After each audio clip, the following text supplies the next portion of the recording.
ขอโทษทีค่ะที่วันนี้ป้าป้อมจะดูวุ่นวายไปหน่อยเพราะว่าวันนี้จะมีเพื่อนมากินข้าวฉลองคริสต์มาสกับป้าป้อมแต่ไม่ต้องห่วงนะคะป้าป้อมไม่วุ่นวายเกินไปจนลืมสอนเพราะว่าวันนี้ครัวชั้นสูงเราจะมาทำอาหารฉลองคริสต์มาสประสาชาวคอนโดกันค่ะการอยู่ที่สูงไม่ใช่เรื่องง่ายเพราะยิ่งอยู่คอนโดสูงก็ยิ่งห่างไกลจากอาหารสวัสดีค่ะนี่ป้าป้อมนะคะไม่ใช่เชฟป้อมจะมาทำให้เห็นว่าครัวเล็กๆในคอนโดก็ทำอาหารดีๆได้ใช้งบไม่สูงและทำให้ชีวิตบนที่สูงขึ้นได้อีกขึ้นไปค่ะขึ้นไปครัวชั้นสูงกัน High Zone Kitchen โดยปกติแล้วเนี่ยในช่วงคริสต์มาสนะคะชาวคริสต์เนี่ยเขาก็จะทำไก่งวงยัดไส้รับประทานกันทั้งครอบครัวแต่ทีนี้แม้เราจะไม่ใช่ชาวคริสต์แต่ช่วงนี้ทุกคนรู้สึกไหมคะว่าปลายปีนี้เราต้องการความสนุกสนานเฮฮาและอีกอย่างหนึ่งป้อมอยากจะมาบอกชาวคอนโดว่าเราไม่ต้องอบไก่งวงทั้งตัวหากเราอบไก่งวงตัวใหญ่ๆกินไม่หมดค่ะป้อมจะทำให้ไก่ยัดไส้ของป้อมวันนี้กินหมดเกลี้ยงกันโดยไม่เหลือซากเลยเราจะมาเริ่มทำอาหารหลักกันก่อนนั่นคือไก่ค่ะป้อมใช้อกไก่ธรรมดาป้อมไม่ใช้ไก่งวงหรือไม่ใช้ไก่ตัวด้วยซ้ำไปและวันนี้ชาวคอนโดจะทำไก่ยัดไส้โดยไม่ต้องใช้เตาอบค่ะมาดูวิธีการกันดีกว่าป้อมจะต้องทำตัวไส้ที่จะใส่ไปในเนื้อไก่ก่อนอย่างแรกผักของเรารู้จักไหมคะเซเลอรี่เนี่ยกลิ่นไม่แรงเท่าขึ้นช่ายแบบจีนนะคะป้อมใช้ก้านเดียวเองต่อไปก็หอมใหญ่ค่ะสำหรับไส้ในวันนี้นะคะหอมใหญ่ขึ้นช่ายไส้กรอกสดแบบนี้ค่ะไส้กรอกสดที่มีลักษณะเหมือนหมูสับปรุงรสแล้วและเกาลัดลูกเกดส่วนขนมปังปกติป้อมจะเอาขนมปังมาหั่นเป็นเต๋าสี่เหลี่ยมและไปผึ่งจนแห้งแต่วันนี้วิธีของชาวคอนโดป้อมใช้เกล็ดขนมปังแห้งแทนค่ะแต่ป้อมไม่ผัดรวมกันนะคะป้อมมีวิธีของป้อมค่ะป้อมจะผัดแค่หอมใหญ่และเซเลอรี่กับเนยเท่านั้นเองค่ะ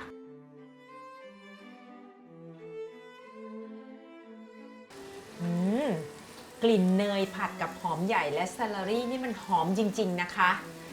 แหมมันเข้ากับเทศกาลซะจริงๆเชียวเห็นไหมคะป้อมผัดจนหอมใหญ่และเซเลอรี่นิ่มแล้วเราเอาใส่อ่างพร้อมกับเนยไม่ต้องกลัวนะคะว่าเนยจะเยอะไปกวาดลงไปให้หมดเลยค่ะระหว่างรอให้หอมใหญ่กับเซเลอรี่เย็นลงสักนิดหนึ่งป้อมมีนี่ค่ะเกาลัดสุกหาซื้อได้ง่ายๆเลยค่ะมีเป็นถุงแล้วทั้งของจีนของฝรั่งใช้ได้หมดค่ะป้อมหั่นให้เล็กลงค่ะใส่เกาลัดลงไปรวมกันนะคะสำหรับเกาลัดและตามด้วยลูกเกด2อย่างนี้ใครชอบมากน้อยตามสบายเลยค่ะต่อมาคือสิ่งนี้ค่ะไส้กรอกอิตาเลียนสด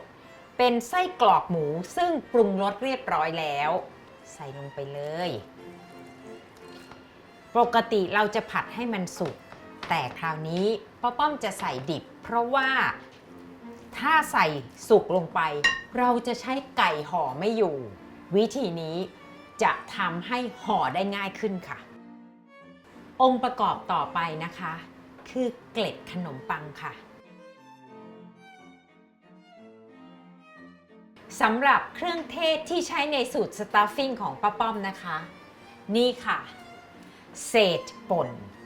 เศษเนี่ยจริงๆแล้วส่วนที่เขาเอามาใช้ก็คือใบของมัน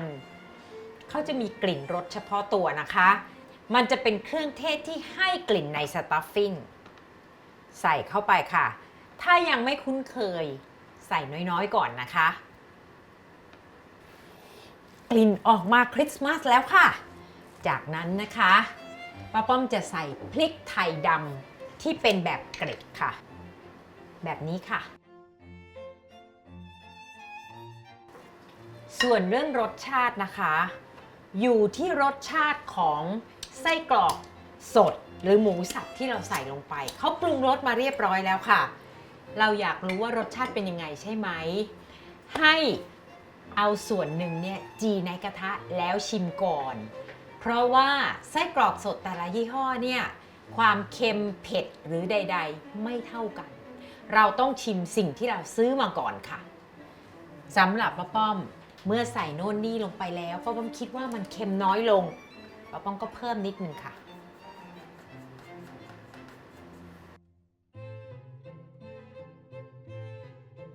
คราวนี้ล่ะเราจะมาห่อด้วยไก่วิธีของป้าป้อมระหว่างที่เราจะห่อไก่เราตั้งน้ำร้อนก่อนเพราะแทนที่จะอบวันนี้ป้าป้อมจะนึ่งค่ะตอนนี้จับตาดูดีๆนะคะป้าป้อมจะปูพลาสติกลงด้านล่างก่อนและวางด้วยอกไก่เอาด้านหนังไว้ข้างล่างนะคะและที่สำคัญป้าป้อมจะเอาเนื้อบางส่วนออกเพื่อแบ่งพื้นที่ให้กับไส้ที่เราเตรียมไว้ป้าป้อมพยายามเอาเนื้อไก่ออกให้บางประมาณหนึ่ง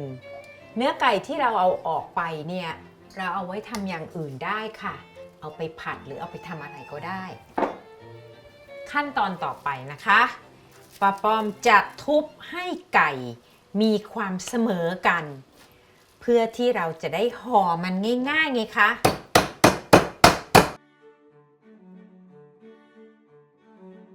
ถ้าเรากลัวว่าไก่ของเราจะไม่อร่อยเราก็ปรุงรสด้วยการโรยเกลือและพริกไทยป่นลงไปหน่อยจากนั้นนะคะป้าป้อมจะเอาสตัฟฟิ้งที่เราเตรียมไว้นี่แหละเห็นไหมคะมันจะง่ายกว่า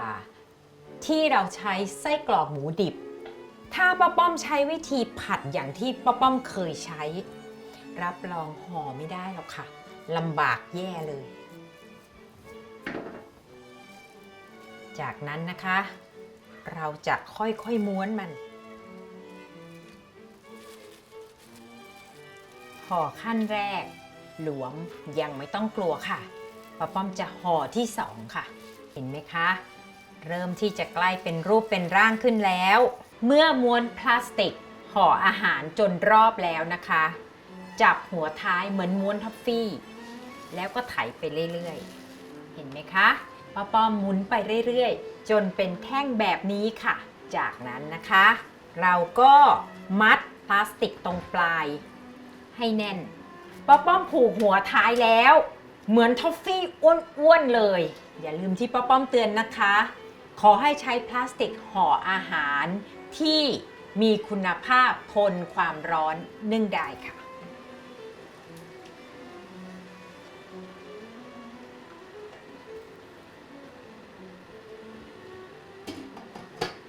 เรานึ่งไก่ไปอย่างน้อยประมาณครึ่งชั่วโมงค่ะแต่ไม่ต้องห่วงว่าครึ่งชั่วโมงนี้เราจะไม่มีอะไรทำเราใช้เวลาอย่างคุ้มค่าค่ะเพราะว่า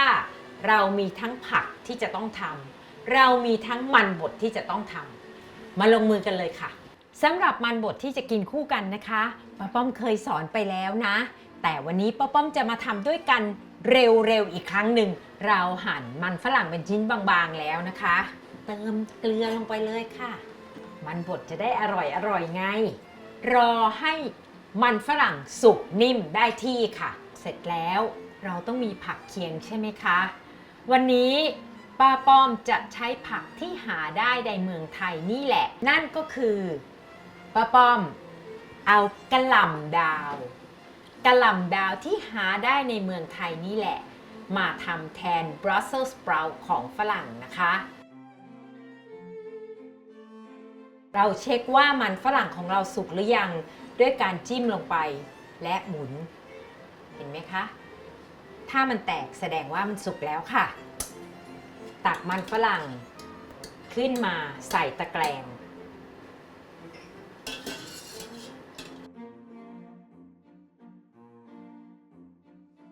ในขณะซึ่งมันฝรั่งบดยังร้อนอยู่นะคะใส่เนยลงไปค่ะอันนี้ตามชอบเหมือนกันบางท่านไม่อยากกินมันมากแต่ใส่เยอะๆก็อร่อยนะเติมนมสดหรือคุกกิ้งครีมลงไปเลยค่ะจากนั้นก็ชิมดูนะคะปรุงรสด้วยเกลือตามต้องการเลยค่ะเสร็จแล้วค่ะมันบดของเราจากนี้เราจะไปทำผักต่อเลยนะคะโอ้ผักที่เราต้มไว้เดือดแล้วค่ะง่ายๆเลยนะคะเราเช็คความสุกของกะหล่ำดาวด้วยการหั่นลงไปนี่หั่นง่ายขนาดนี้แสดงว่าสุกแล้วค่ะให้มั่นใจกว่านั้นชิมเลยค่ะสุกแน่นอนน้ำต้มที่เหลือทำยังไงคะนี่เลยค่ะแครอทเราก็มาจัดการกับผักเคียงของเราให้อร่อยด้วยการผัดมันค่ะหอมใหญ่เบคอนรวมกับเนยแล้วเนี่ยกลิ่นมันหอมจริงๆเลยค่ะเมื่อเบคอนกับหอมใหญ่สุกแล้วนะคะเราก็ใส่กะหล่ำดาวและแครอทที่ต้มไว้ลงไปผัดด้วยกันเลยค่ะและป้าป้อมก็จะปรุงรสด้วยเกลือระวังนิดนึงนะคะเรามีความเค็มของเบคอนอยู่แล้วอย่าเพิ่งใส่เกลือมากเกินไปตามด้วยพริกไทยป่นค่ะตามด้วยคุกกิ้งครีมค่ะ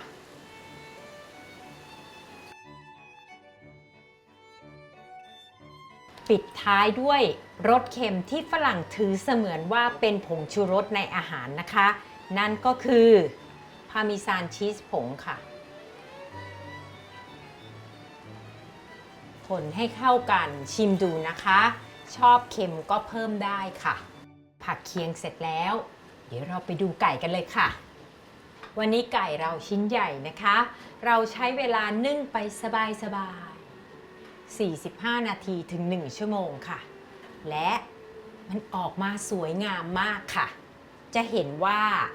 ข้างใต้นี้ในห่อของไก่เนี่ยมีน้ำอยู่น้ำนั้น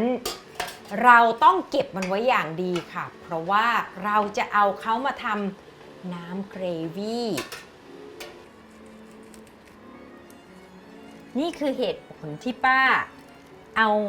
ไก่ออกมาตัดในกระทะเห็นไหมคะป้าได้น้ำที่นึ่งออกมาเต็มไปหมดเลยเราพักไก่ของเราไว้ก่อนนะคะเราจะมาทำน้ำเกรวี่กันสำหรับน้ำเกรวี่แค่เนี้ยป้าป้อมว่าไม่พอป้าป้อมจะเติมน้ำลงไปอีกหน่อยและป้าป้อมจะเติมแป้งสาลีอเนกประสงค์ลงไปเห็นไหมคะว่าป้าป้อมลดอุณหภูมิของน้ำให้มันร้อนน้อยลงเราใส่แป้งสาลีจะได้ไม่เป็นลูกเพื่อความปลอดภัยเราเอาแป้งสาลีมาละลายน้ำอีกส่วนหนึ่งก่อนคนให้แป้งสาลีแตกตัวก่อนนะคะเมื่อแตกตัวแล้วค่อยใส่ลงไปในน้ำซุปที่ได้ค่ะเห็นไหมคะมันจะไม่จับเป็นก้อนแล้วเราค่อยเปิดไฟค่ะอย่าใส่แป้งสาลีลงไปในน้ำร้อนเด็ดขาดนะคะพอเริ่มจับตัวแล้วปรุงรสด้วยเกลือและพริกไทยค่ะสำหรับป้าในวันนี้รสชาติจากไก่ออกมามากพอแล้วป้าไม่เติมเกลือแต่ป้าอยากได้กลิ่นของพริกไทยชัดๆอีกนิดนึงค่ะบางคนอาจจะสงสัยว่าทำไมเกรวี่ของป้าป้อมสีอ่อนเพราะว่าเราใช้วิธีการนึ่งไงคะเราไม่ได้ใช้วิธีการอบถ้าเราใช้วิธีการอบไก่มันก็จะมีความเกรียมซึ่งทำให้เกรวี่ออกสีเข้มกว่านี้ค่ะเรียบร้อยค่ะเกรวี่ของป้าป้อมหอมมันอร่อยต่อไปนะคะเราจะมาจัดการกับไก่ กระทะในคอนโดป้าป้อมเนี่ยป้าป้อมว่ามันใหญ่ไม่พอไม่ยากเลยค่ะป้านำไก่ของป้ามาแบ่งครึ่งซะก่อนน่ากินไหมคะเอาละค่ะคราวนี้เราจะมาทำให้มันกลายเป็นสีเข้มด้วยวิธีนี้ค่ะ